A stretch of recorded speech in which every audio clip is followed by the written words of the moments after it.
Imagine a Europe where religion was a matter of life and death, where the lines between faith and politics were blurred beyond recognition. In this volatile landscape, kings and emperors waged war over faith, each battle a testament to the deep-seated religious divisions that plagued the continent. This was the reality of 17th century Europe, a continent grappling with the legacy of the Reformation, which had shattered the religious unity of Christendom and left a patchwork of competing faiths in its wake. The Peace of Augsburg, signed in 1555, had brought a fragile peace to the Holy Roman Empire, allowing rulers to choose either Catholicism or Lutheranism for their realms. But this peace was built on shaky foundations, a temporary truce in a land rife with religious tension and political ambition. The treaty recognized only two faiths, Catholicism and Lutheranism, ignoring the growing number of Calvinists and other Protestant sects. This exclusion left millions of Calvinists in a precarious position, their faith unrecognized and their rights unprotected. The Holy Roman Empire, a patchwork of principalities, duchies, and bishoprics, was a tinderbox waiting to ignite. Each region had its own ruler, its own laws, and often its own religion. At its heart lay Bohemia, a wealthy and influential kingdom with a long tradition of religious tolerance, where Catholics, Lutherans, and Calvinists had coexisted in relative peace. However, the ascension of Ferdinand II, a devout Catholic, to the Bohemian throne in 1617 shattered this delicate balance. Ferdinand was determined to reassert Catholic dominance over his domains. Ferdinand, a staunch supporter of the Counter-Reformation, was unwavering in his mission to restore Catholicism to its former glory, even if it meant trampling over the religious freedoms of his subjects.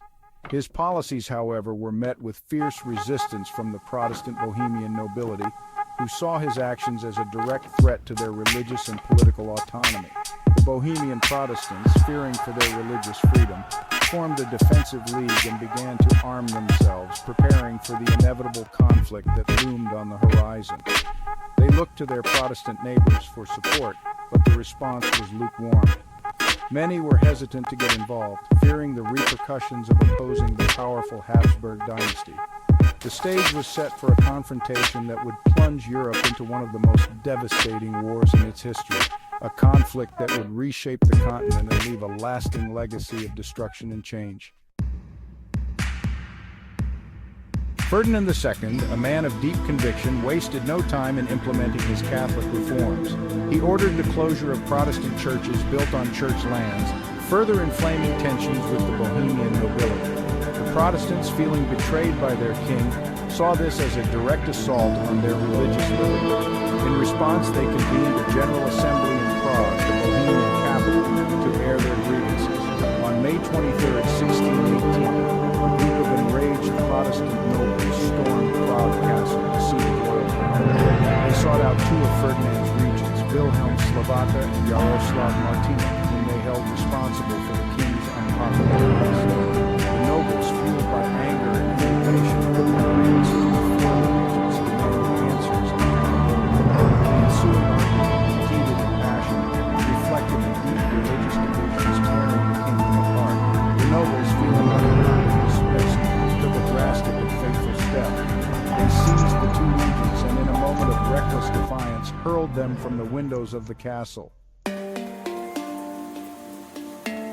The defenestration of the regents, though a seemingly isolated act of violence, sent shockwaves through the Holy Roman Empire. This dramatic event, which took place on May 23, 1618, was not just a simple act of rebellion, but a catalyst that would set the stage for one of the most devastating conflicts in European history. The regents, representatives of the Catholic Habsburg monarchy, were thrown out of the windows of Prague Castle by Protestant nobles, an act that symbolized the deep-seated religious and political tensions of the time. It was a direct challenge to Ferdinand's authority and a symbolic rejection of Habsburg rule. Ferdinand II, who would soon become the Holy Roman Emperor, was a staunch Catholic determined to consolidate his power and enforce religious uniformity across his territories. The defenestration was a clear message from the Protestant nobles that they would not submit to his authority or his religious policies. The Catholic world was outraged, viewing it as an act of sacrilege and rebellion. The defenestration was seen as an affront to the established order and a direct attack on the Catholic priests and lay people alike were incensed, and the event was used as a rallying cry to unite Catholics against the perceived Protestant threat. The incident was not just a political act, but a deeply religious one, striking at the heart of the Catholic faith. The Protestants, on the other hand, hailed it as a blow for religious freedom, a righteous defense against tyranny. For them, the defenestration was a bold statement of resistance against oppression and a fight for their right to practice their faith without interference.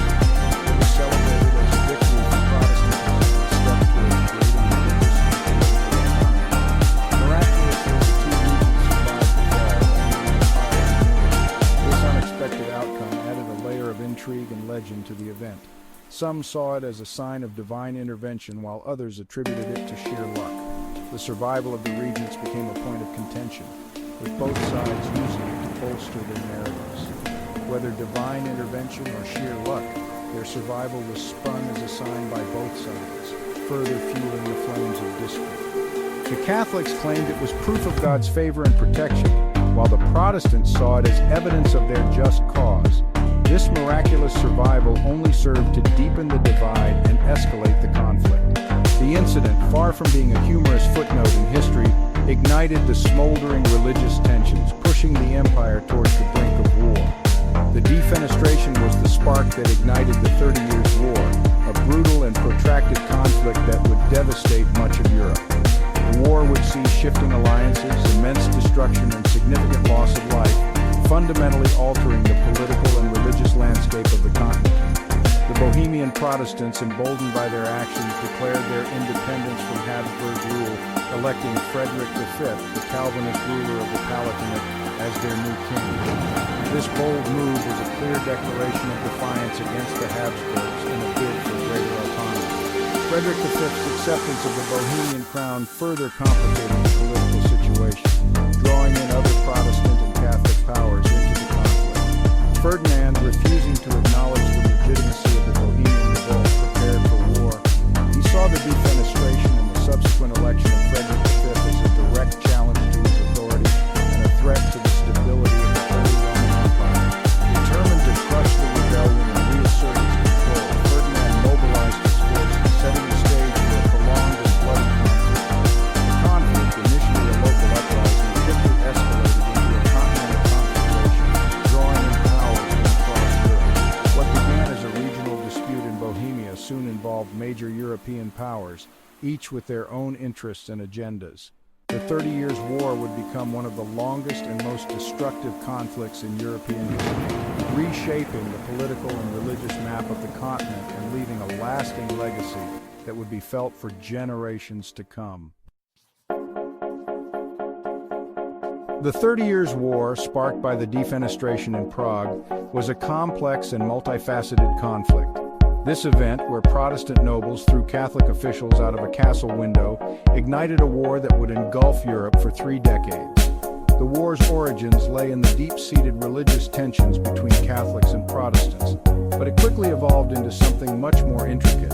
It was a war of religion, pitting Catholic against Protestant, but also a struggle for power and dominance in Europe. The conflict saw numerous battles, sieges, and skirmishes, with both sides committing atrocities in the name of their faith. Religious ceremonies and fervor played a significant role, as both sides sought divine favor for their cause.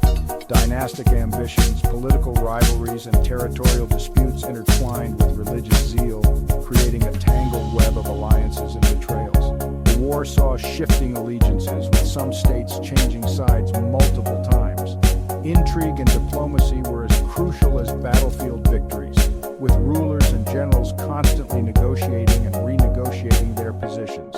On one side stood the Habsburg dynasty, rulers of the Holy Roman Empire and Spain, champions of Catholicism and defenders of the Old Order. The Habsburgs sought to maintain their dominance in Europe and suppress the Protestant Reformation. Their vast territories and resources made them a formidable force, but also a target for those who opposed their hegemony. They were opposed by a coalition of Protestant states, including Denmark, Sweden, and France, each with their own motives for joining the fray. These nations saw the war as an opportunity to curb Habsburg power and expand their own influence. The Protestant coalition was diverse, with each member bringing its own strengths and weaknesses to the alliance. Denmark, led by the ambitious King Christian IV, sought to expand its influence in northern Germany. Christian IV saw the war as a chance to assert Danish power and protect Protestant interests. His involvement brought the conflict to the northern regions of the Holy Roman Empire, adding another layer of complexity to the war. Sweden, under the brilliant military leadership of King Gustavus Adolphus, emerged as a major Protestant power, intervening to protect its interests in the Baltic region. Gustavus Adolphus's innovative tactics and disciplined army turned the tide in favor of the Protestants, making Sweden a key player in the conflict. His campaigns were marked by strategic brilliance and a commitment to the Protestant cause. France, although a Catholic nation, joined the war on the side of the Protestants, driven by its rivalry with the Habsburgs and its desire to weaken their grip on Europe. Cardinal Richelieu, the chief minister of France, saw the war as an opportunity to diminish Habsburg power and enhance French influence. This pragmatic approach highlighted the complex interplay of religion and politics that defined the 30 Years' War.